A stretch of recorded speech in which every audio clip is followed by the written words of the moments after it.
Hello everyone and welcome back to my channel. Today I want to take you through my journey of my own mental health, well-being and my positive psychology journey.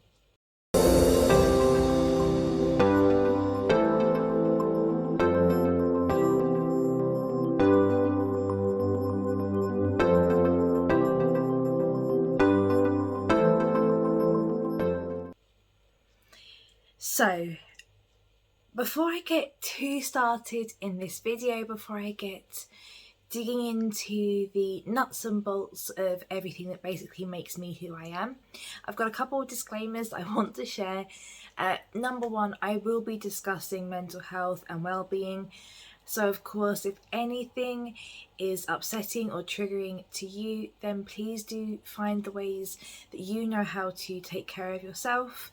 That may even mean having to shut off this video, taking some time away, and whether you come back to it or not is up to you. But I did want to just put that out there, just because we are going to be talking about counselling, therapy, all of that kind of stuff. Secondly, I am going to be talking about my experiences and experiences that I've seen other people go through, such as family, friends, other people that I know from the internet. Now, unfortunately, a lot of these experiences are negative and are bad and have really shaped my journey, I think, going forward into psychology. This does not mean to say that I have always been a super depressed child. I had like the worst upbringing ever. That is 100% not the case. I have so many happy memories growing up, and I was a very happy child. So it doesn't, what I'm about to say doesn't mean that all I've ever experienced, if that makes sense, is negative. I've experienced a lot of positives.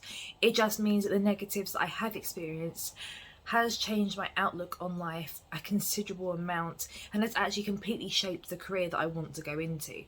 So that is the background behind this video. It is, as I said, this is nothing against my family, this is nothing against growing up.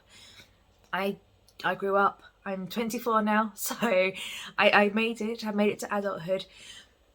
So it's nothing bad. It's just I've got to use my negative experiences to be able to express the positive experience that I'm currently in. So I hope that all makes sense and I've cleared that all up. Right, so getting started to this actual video now.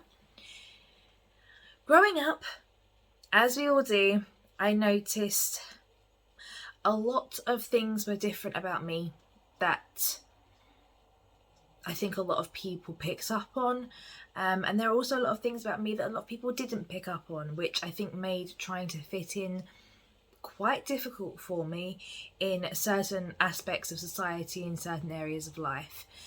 So in my experience, I never really expressed a lot of mental health issues. I never really spoke to a lot of people about them. In fact, I think there was one time where my mum even approached me about a certain topic, and I think I was in denial at first. I didn't really believe it until something happened, and yeah, things kind of escalated from that situation. So I've always tried my hardest growing up to be the strong, independent, optimistic, positive type of child.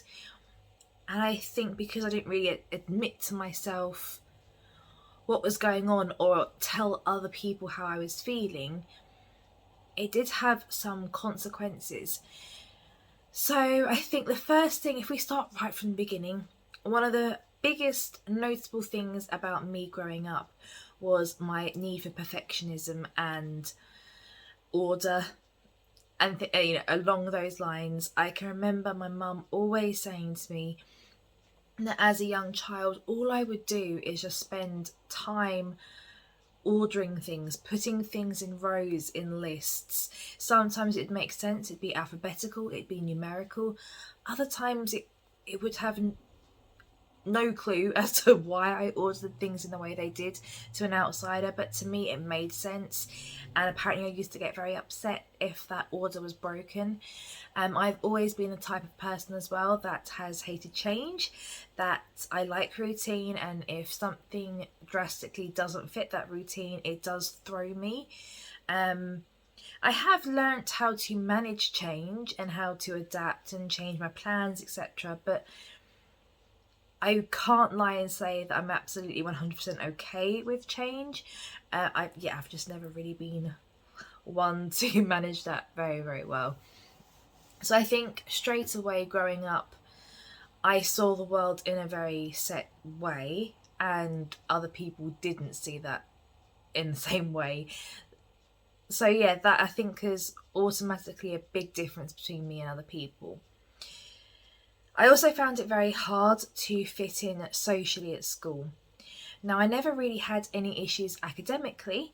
I was always fairly, near the top of the class, or the top of the class in primary school, and was in top sets at secondary. So academically, I never really struggled too much. Obviously, I had my subjects which I found hard. For example, art. I have zero creative skills, so I found art hard. But other things like maths and science, I enjoyed. I liked doing those. So again, I never really struggled in that sense. But I very much struggled with trying to fit in, trying to find friends, trying to find friendship groups. This is the part I think where I didn't open up to people as much as I should have. A lot of people thought that I did have friends, that I was very, very happy at school, that I didn't have any issues. But I did, I just didn't tell anyone about it.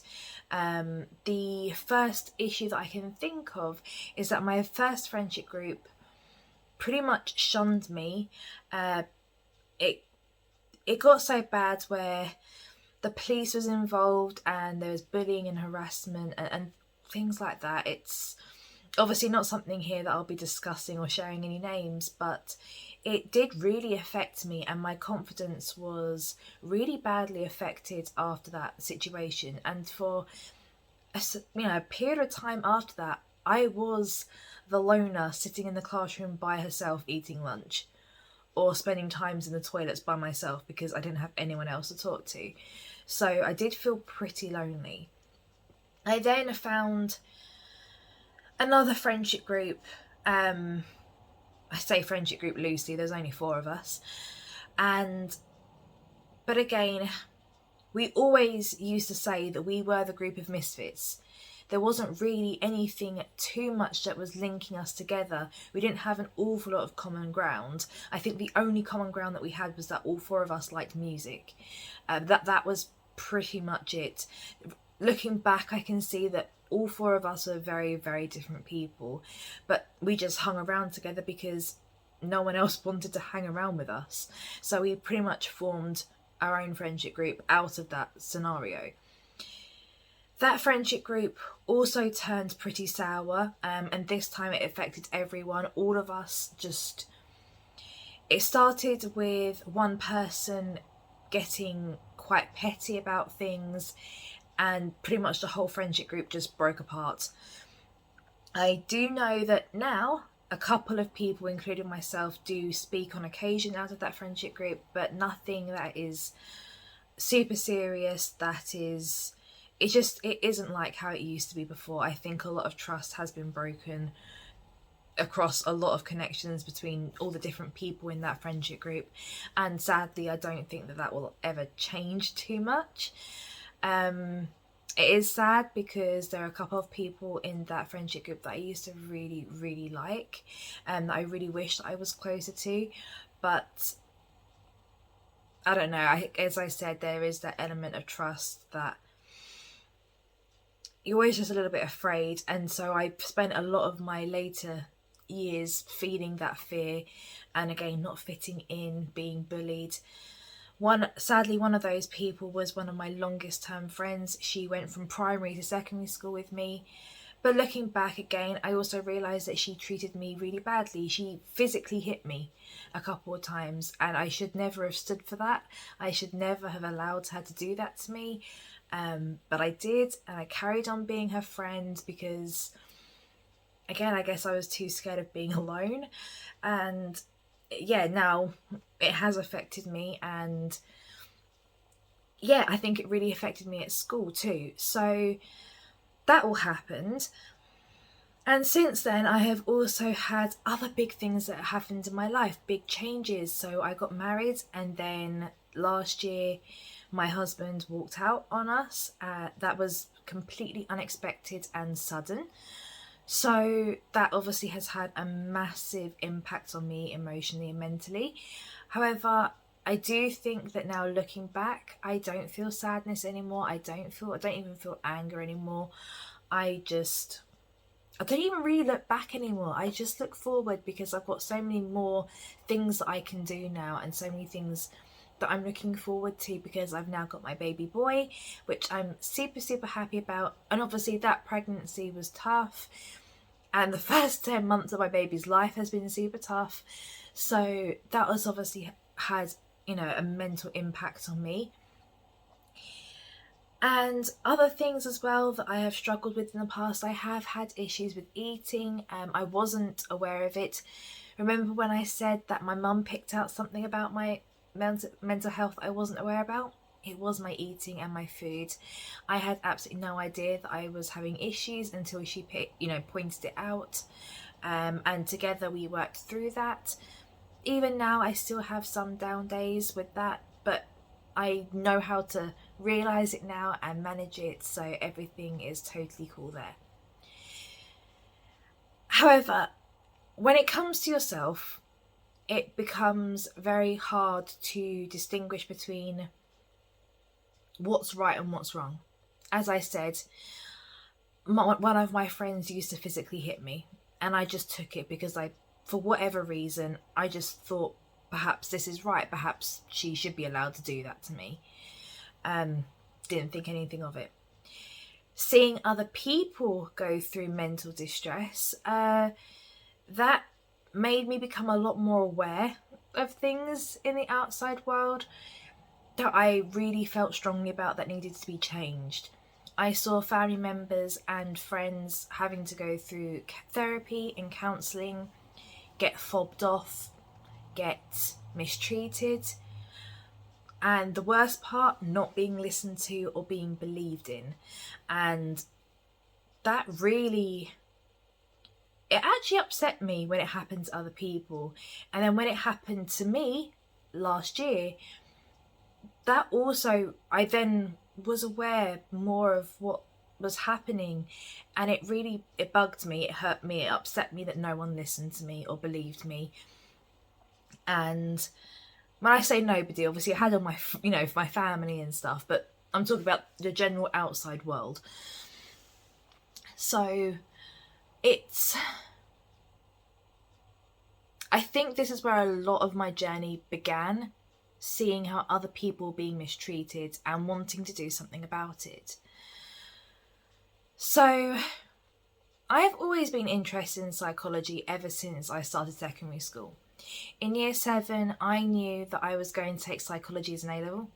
I knew. It was just like a gut instinct that I had to take psychology at A-level, and I was going to teach myself as an elective extra A-level on top of everything else I wanted to do. So I already had these big plans to start delving into psychology. So it's something I've always been interested in. However, it wasn't until I got, left school and then started to really see how the outside world was operating that I knew that I had to be the one to do something about it because no one else was, basically. And I know that's a lot of pressure to put on myself, and it's also untrue because what I'm about to explain shows that other people are doing things about it. But at that time I felt a big sense of responsibility for some reason, that I wanted to be the one to help others and to be the one that listened to those who weren't being listened to and to help those who weren't being helped. As I was in my psychology studies, I realised that a lot of psychology is negative based. By this I mean that everything is what's wrong with you. Seriously, like even in my textbooks, that'll be like, in one way or another, that'll be what is suggested to you. What is wrong with you? Why have you come here today? There has to be an issue. Are you depressed? Are you anxious? Are you... Everything is just bad, bad, bad, if that makes sense. And I really didn't like that so much. As someone who was feeling down, as someone who was feeling anxious, the last thing I needed was to be constantly reminded that I am depression or I am my anxiety. And I did not like that feeling. I also realised that a lot of psychology these days is just based on medication. There is this stigma that mental health needs to be fixed in the same way that physical health does. And to a certain extent, there are some cases where that does need to happen, such as, dementia, such as issues with aphasia, where, you have issues with relation and communication and language. So medicine does need to play a part, but there are also a lot of situations where medication is given where it doesn't really need to be. And unfortunately, I think this stigma of anyone can go to doctors and get antidepressants or something along those lines has unfortunately made the topic of mental health even more of a stigma, I think. And I really didn't like that, because I believe that mental health should be open, that it should be discussed and talked about, but it also needs to be real. And sadly, I think a lot of people do take it a little too far. Sometimes, like OCD is a massive example. Every day I will see something on the internet of someone saying, I must have OCD because I put my books in alphabetical order. And I know that's a really silly example, but that is a genuine example that I have seen on the internet, and it does bug me, because people who are suffering from OCD must feel like they are being trivialised. And so mental health, whilst it is being more openly discussed, it's also being openly discussed perhaps in the wrong context. And there is a lot of misunderstanding still. And unfortunately, it has emphasised that negative stigmas around psychology that psychology itself hasn't really helped with. So I wanted to find a way where I could help people without reminding them of every single little bad thing that's happened in their lives. And then suddenly I came across this relatively new field of psychology which really piqued my interest, and that is called positive psychology. Now, I am going to be doing a video all about positive psychology next, so if you are interested, please do stick around. But for a very brief explanation, positive psychology was about how people can find happiness and how people can thrive and grow as a person, rather than focusing on fixing their issues or fixing their flaws. And I really liked that twist in language, because suddenly you become a flawed system that isn't able to do anything, that needs to be fixed and saved, to a person who already has that power, that person who does have that opportunity and ability to be happy. You just need to find some extra tools to help you get there. And I really did like the way that, I don't know how to explain it, I liked the way that it separated a situation that's actually the same, if that makes sense. I also really liked how positive psychology is a lot more proactive, whereas traditional or mainstream psychology is very much reactive. Traditional psychology is, we'll wait for you to break and then we'll let you pay us to give you medication to fix you. And that is very much the case of psychology at the moment. I know this from myself straight away. I specifically asked, I do not want any medication if I was ever to talk to anyone about it.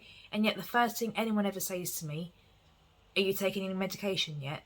No, because I don't want to. Medication is thrown around and is being used as a replacement in so many cases to other things such as CBT or counselling, where actually those methods would work so much more effectively for that person. And I am included in that myself. That it's basically become just a prescription based thing, and I didn't like it. Whereas positive psychology is teaching us how to find tools of happiness, to realise our own strengths and build our resilience, so when adversities do come, which they will because life happens and everyone does experience bad days, we are then better prepared to cope with that. So it's so much more proactive rather than reactive, and I really liked that stance. So pretty much I then set myself up on a journey to become a positive psychology coach. And that is exactly what I want to do when I grow up, basically. I want to help people realise how amazing they are and how they can find what life is worth living for them. So to sum it all up, pretty much because of my experiences and watching other people, I realised that traditional psychology, otherwise known as mainstream psychology, was just too dark. It was too deep and too negative. And I didn't like how psychology basically makes you seem broken when you don't really need to be reminded of that. And I want to be the one that makes psychology accessible to people and makes it worth doing, makes people happier, makes a difference. So I really hope that you liked this little introductory video as to why I've chosen positive psychology as my career path and of course my study path, as I'm currently in university. As I said, my next video will be all about positive psychology. And the video after that will be diving a little deeper into one of the main models that positive psychology created, which is called the PERMA model. So if you want to learn a little more about those, don't forget to subscribe. Also, if you could, please like and comment on this video. But until next time, bye guys.